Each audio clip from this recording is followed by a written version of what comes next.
Hey, what's up folks? Welcome back to the channel. I've got a very interesting video for you today, and that's the top 5 guns for home defense in the United States of America.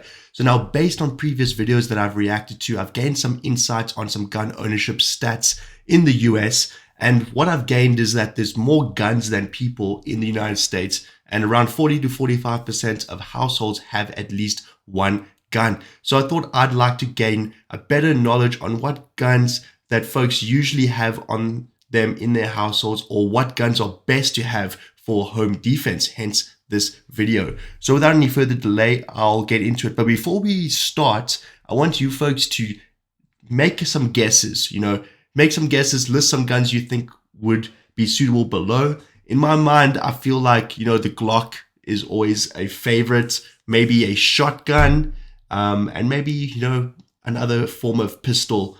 Outside of that, I'm not too sure, but list your guesses below and we'll see how many you get right. So without further delay, let's get right into it. So this is going to be 5 guns for home defense.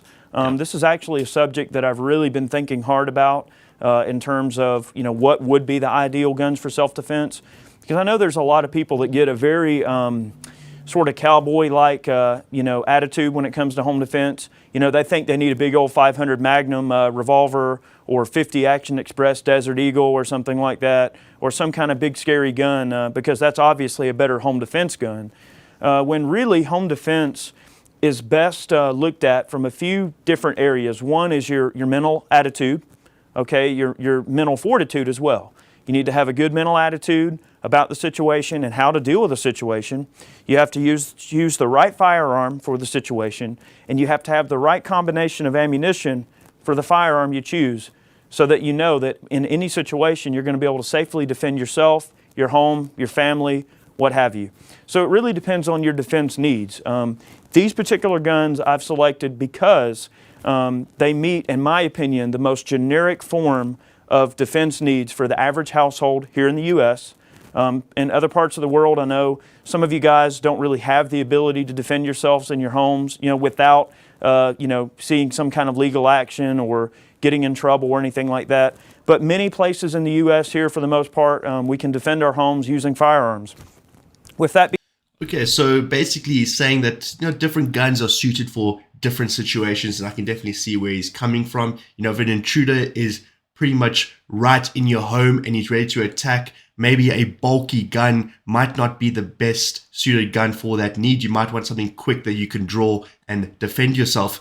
So I guess there's different guns for different situations. However, maybe if you see the intruder in a camera and you've got some time, then maybe then you can get a more bulkier, gun. So it'll be interesting to see what guns he speaks of. Before we continue, I'd like to know, what are your guys' opinions of the gun laws in the United States? It's obviously referring to the Second Amendment law that gains rights for people to bear firearms, and that right will never be taken away. Are you for it or are you against it? I'd love to know all your opinions, but without further delay, let's get into the first gun. being said, probably the number one choice for a firearm, we're not really going to do a countdown method. I'm just going to go down the line here.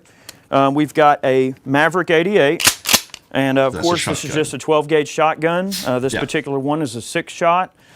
You can get the Mossberg 500, the Mossberg 590A1, you can get the Maverick 88. All of these shotguns, which have different prices depending on how high you want to go in terms of quality. Right. The Maverick 88 is generally going to be the cheapest shotgun in their line. These generally run about $269. You can feed them a variety of 12 gauge loads that'll definitely suit all of your needs for home defense. The nice thing about shotguns is, of course, they throw a nice big spread. So if you're not familiar with them, a shotgun throws multiple pellets when you shoot it. As you can see in this vial, I'm going to B-roll for you. You have different shot sizes. So you have birdshot, you have buckshot, you have plated versus non-plated, you have slugs. If many of you watch some of our other videos, you have cut shells, wax shells, frangible ammo, breachers. So shotguns give you a lot of flexibility in terms of how exactly you're going to run a shotgun for home defense. Plus, if you're getting up in the middle of the night and you don't know what's going on, a shotgun's going to give you a better opportunity to actually stop the person in their tracks on the first shot by having that wider shot pattern and being able to stop the threat. Most shotguns generally don't over-penetrate too bad if you use like a low velocity buckshot, or if you use like a standard velocity number 4 buckshot. We found that that's probably about the best load to use in the house with the shotgun. Now, some of you are probably asking, well, I can't really handle the recoil, or my wife is going to pick the gun up and use it. She can't handle the recoil. Well, simple. My second choice is a beautiful Mossberg 500, and this is a 20 gauge. It's a high capacity 20 gauge pump action shotgun, and you can have a variety of 20 gauge loads to run in this gun that are low recoil, but still highly effective, okay? Again, it offers the same benefits as any other shotgun, but in a slightly smaller caliber, a little bit less kick, a little bit less recoil, allowing you to keep the rounds on target. And this is a great gun for a lady or anyone that's small framed, anybody that just can't quite handle the recoil of a 12 gauge. It makes sense. So shotguns are, as you can see, are a wonderful addition to the potential home defense arsenal. So that's my first 2 picks are the 20 and 12 gauge pump shotguns. Yeah, so first we have the shotgun. So your more standard shotgun, and then a low recoil shotgun, and it definitely makes sense. I mean, like he said, they have quite a large spray, so good chance that you could, stop your target in his tracks. Some of you want something smaller, and that's where something like the Smith & Wesson Governor come into play. This is their new stainless variant. This particular gun has not been out very long. This is kind of new for 2014. It is a very nice gun, has a typical, very high quality double single action that you would expect on any Smith & Wesson revolver. This is a wonderful gun. The nice thing about it is that, on the outside it just looks like a standard revolver, but you can shoot 2.5-inch 410 shot shells out of it, or 45 Colt ammunition, and you can also fire the 45 ACP on moon clips. So from a standpoint of home defense, this gun gives you a ton of different options, because you have shot that you can shoot. You can do like the number 4 buckshot that I think gives you like 4 pellets in a 410, which basically that's 4 projectiles going downrange for each trigger pull. So this gun holds 6 shots. So 6 and 4, you got quite a few pellets going downrange there with each shot. That's quite a cool gun. So you can actually see that it does look very, new and refined when you look at it up close, but from a distance it has sort of characteristics of a gun from the past, like its typical revolver style. So definitely a very, very nice looking gun, very well machined. This is a rifle barrel. So that means that shot, as the cup leaves the barrel, it's going to be spinning, and it's going to make that shot disperse in a very, very wide pattern. So if you really need to pepper somebody good at combat ranges inside your home, this is an excellent option. So it's got like a shotgun. Again, be careful spray. not to load it with something that's going to penetrate too far in the house. Many of us have, interior drywall walls, which many homes in America have just standard drywall interior walls. Number 4 buckshot will generally stop in about 4 to 5 layers of drywall, which is good if you're worried about over-penetration. If you have people in the other room that you're concerned with, you don't want to hurt them, you don't want to hurt your family members, your small children that are in other areas of the house, that might be something that you need to consider. So it all comes down to ammunition choice. I mean, like on this tray here, we show all of the different loads you can put in the Smith & Wesson Governor. Of course, you have the Taurus Judge, which is a competing model to the Governor. I personally think the Governor is a better gun. That's just my opinion, but I'm a little partial to Smith & Wesson. I like Smith & Wesson's quality. They make some of the most awesome revolvers on the planet. Now, moving along, another pistol, if you just want a good, solid handgun for the house, you're really not going to go wrong with a Glock 19. All right, now I know there's probably a lot of people that are watching these videos and they're going, okay, well, these guys are Glock fanboys. These guys, can't think outside of the Glock box. Well, that's untrue, because the thing is, I have a variety of handguns in my house, okay? I'm not gonna go wandering through my house and just thinking, okay, what am I gonna grab to shoot this perp that just kicked in my door and might be trying to hurt my family or whatever. In my opinion, the Glock 19 is just a no-frills handgun that is very easy to shoot. It's easy to load. The slide is real easy to work. So if you got some young little wife that doesn't have very strong upper body strength, or can't really cock the slide as easy, back and forth, this is a real easy gun to load and shoot. It's easy to teach someone how to shoot. I just think the Glock 19 is a very tough contender for a home defense gun because of those reasons. Easy to shoot, easy to maintain, incredibly accurate, very reliable, which for a home defense gun, you want something extremely reliable. You don't want to be in the middle of the night trying to clear some kind of stoppage or something like that. That would be, so, can you imagine? The Federal Guard Dog is tough to beat. It expands, it feeds like ball ammo, and it expands like a hollow point. So the Guard Dog is nice if you need ball round reliability, but you need hollow point devastation. So I would say the Glock 19, certainly a contender for the house. So that's number 4. Last but not least.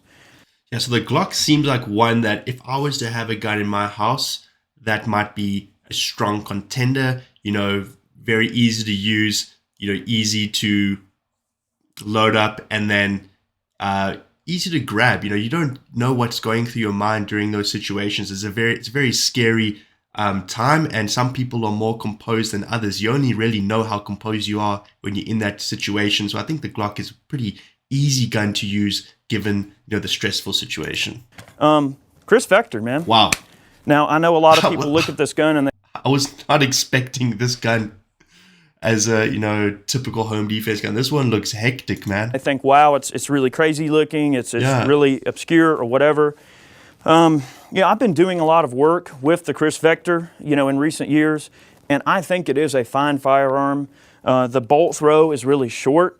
It's got the recoil reduction system basically into the way the gun is actually engineered is to mitigate the recoil of a 45 ACP. You have the 25 round extended magazines that you can get for it. So you have 25 rounds of 45 ACP in your hand on tap, ready to go. All right, you can run a 230 grain expanding projectile. You run them at kind of a low velocity. You get you a 230 grain expanding projectile running at around 850 feet per second. That's something that's not going to overpenetrate your house. Okay, it can go through a few sheets of drywall and it's going to slow down considerably. I mean, don't get me wrong, you should always know what's beyond your target before you shoot. But personally, I think the 45 kind of has an edge there. This particular rig, of course, low recoil, so very fast follow-up shots. This particular one has the flashlight on it. So you've got a flashlight available, you've got a red dot sight. This one has a folding stock. This particular version is an SBR, so it does require the paperwork and tax stamp to be filled out on it. But if you want a nice small rig, I mean, this is something that can just ride next to the bed and you're good to go. This is something you just deploy the stock, close the bolt, or leave it loaded with the safety on, and you've got a wonderful low recoil, rapid follow-up shots, 45 ACP stopping power. And in my opinion, this is just the ideal personal defense weapon, both inside the house or the car or wherever you might need a small handy gun to be able to put people down if they're trying to kill you, hurt you, or whatever. This particular gun is just an excellent rig. We are going to be doing a full review on the Vector before too long. That's one gun that I've had a while and I've just been meaning to get out and play with it. So we have many more gun reviews coming. If you like these 5 guns videos, certainly let us know. We've got a lot going on in the way of video production, so we hope you enjoyed today's video. If you have an idea for a 5 guns video.